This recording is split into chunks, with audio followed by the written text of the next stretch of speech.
Tudo bem, Eliane? Bom dia. Bom dia, Carolina. Bom dia, ouvintes. Vamos focar primeiro nessa visita do presidente Lula ao Nordeste.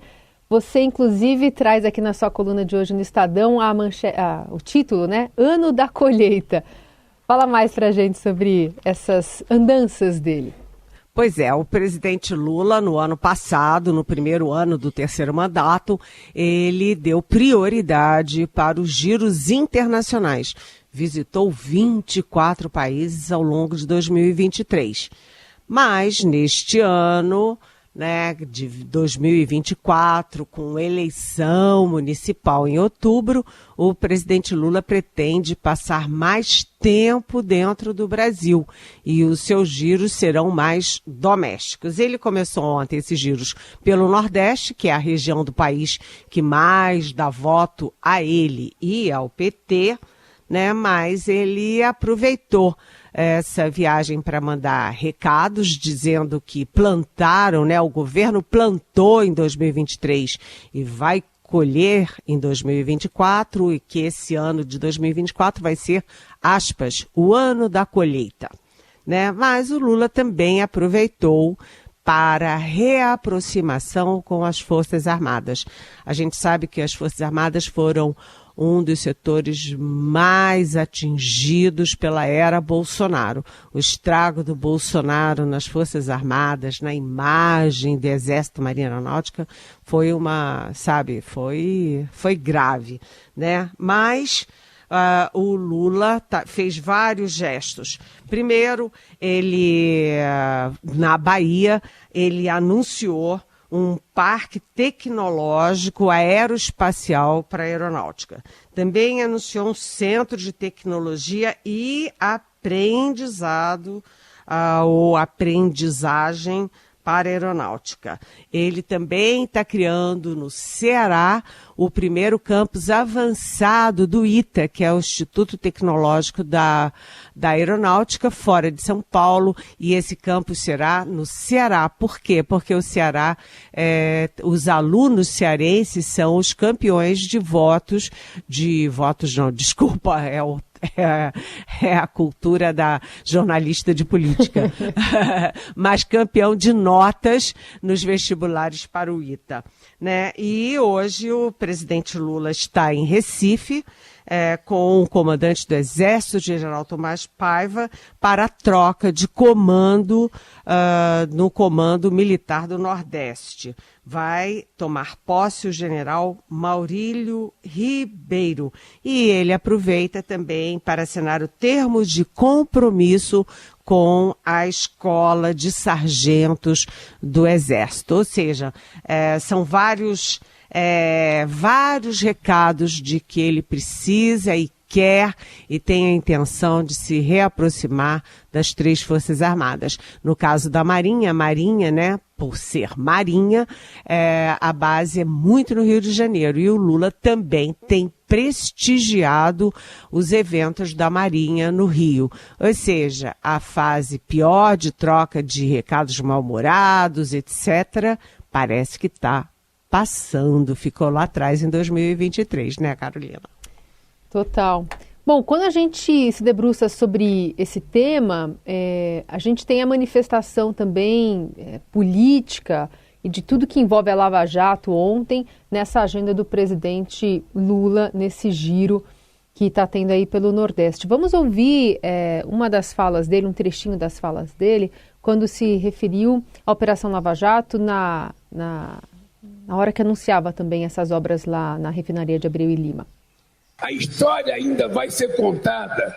Tudo o que aconteceu nesse país foi uma mancomunação entre alguns juízes desse país, alguns procuradores desse país, subordinados ao Departamento de Justiça dos Estados Unidos, que queriam e nunca aceitaram o Brasil ter uma empresa como a Petrobras. Eles não queriam que a gente tivesse a Petrobras em 1953.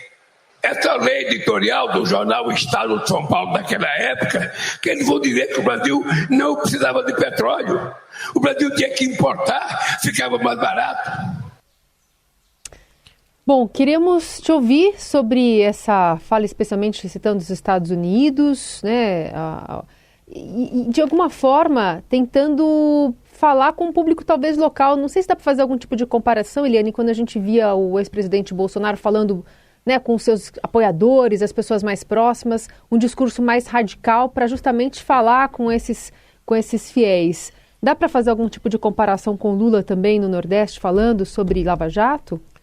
Olha, o que eu achei mais grave nessa fala do Lula é que um dos grandes erros da política internacional, da política externa brasileira no ano passado, foi essa sinalização do Lula mais favorável à China e à Rússia, que são duas ditaduras, né? E ele dando estocada nos Estados Unidos e na Europa, que são as grandes democracias ocidentais.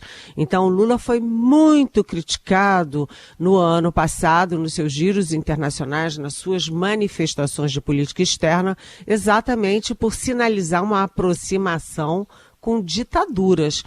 Lembrando que ele também fez aquele blá blá blá todo para receber o ditador Maduro da Venezuela aqui no Brasil, né? E aí ele já começa o ano de 2024 nas viagens internas fazendo o mesmo tipo de sinalização, porque no mesmo dia, no primeiro dia de suas viagens internas, o Lula ontem fez elogios à China, como, né, dizendo que a grande revolução da China foi a revolução da educação, que a China tinha um PIB menor do que o Brasil e agora é a segunda maior potência mundial, e comparando, inclusive, que a China tem mais estudantes de engenharia pelo mundo do que o Brasil tem dentro do próprio Brasil.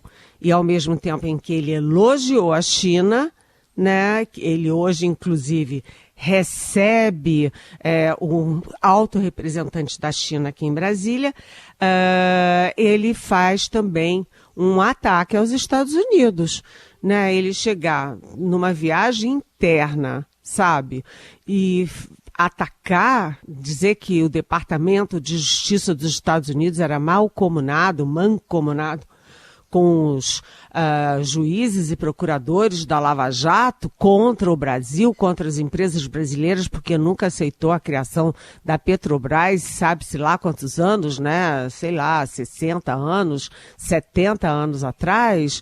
Sabe, é meio, vamos dizer assim, é meio fora de propósito, né?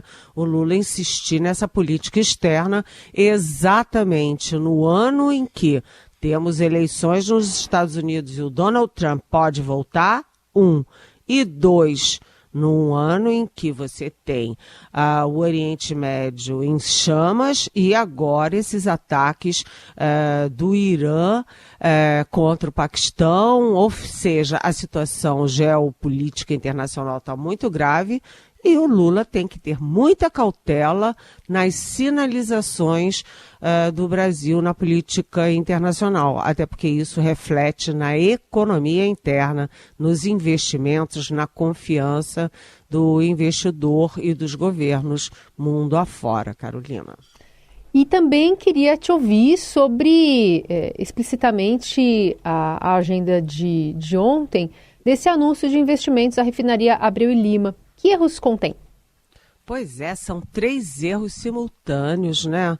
Primeira viagem do ano, já assim de cara, o Lula vai anunciar financiamento para a retomada das obras da refinaria Abreu e Lima.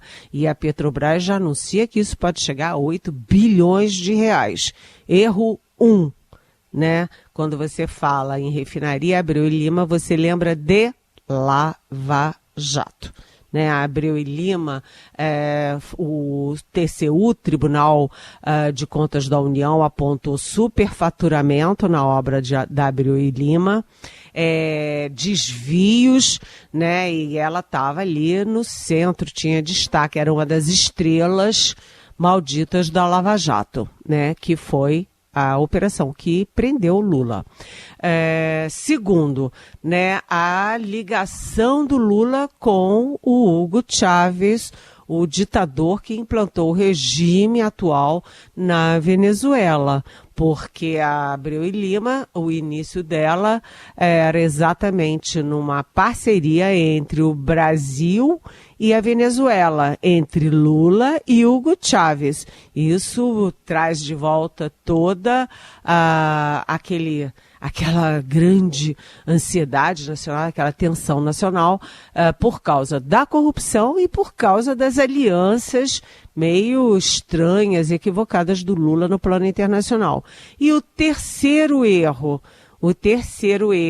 é que o mundo inteiro está se dedicando, prestigiando a economia limpa, a energia limpa, né, a energia renovável. E o Brasil, que tem as melhores oportunidades do mundo nessa área, água potável, né, sol o ano inteiro, vento, etc., investe exatamente em refinaria de combustíveis fósseis.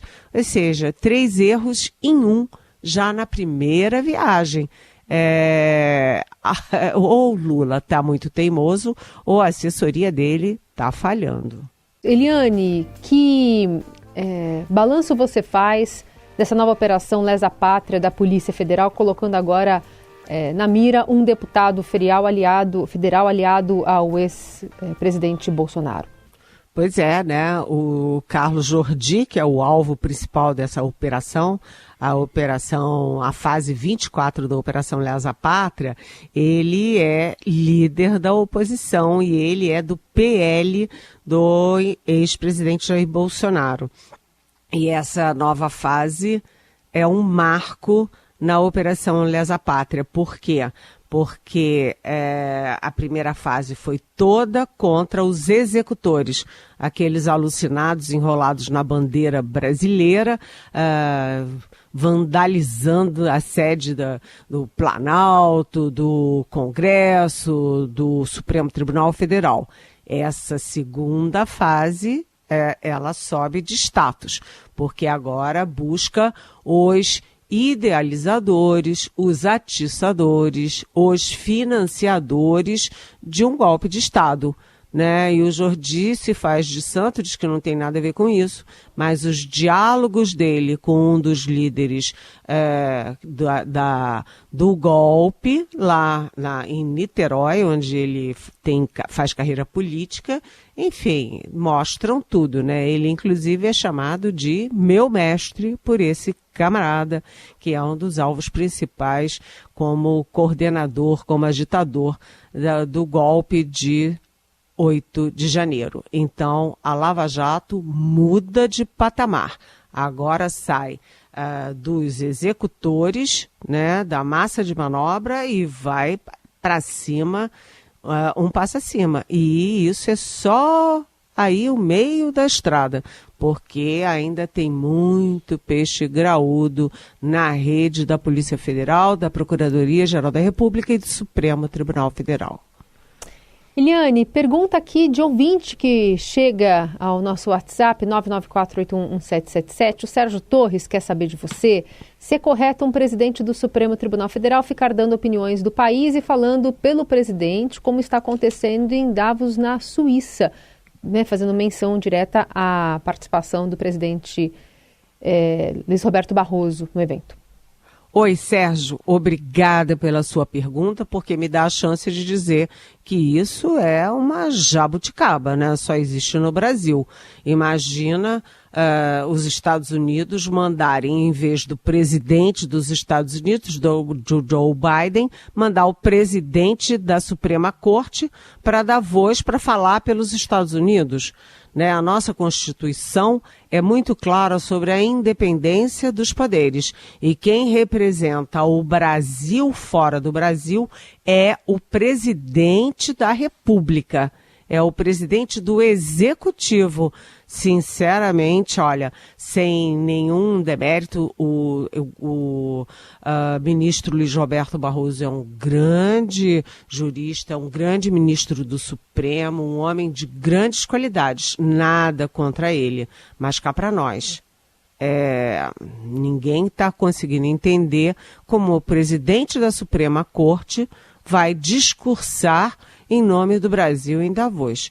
Sinceramente, cada uma que acontece, viu, Sérgio?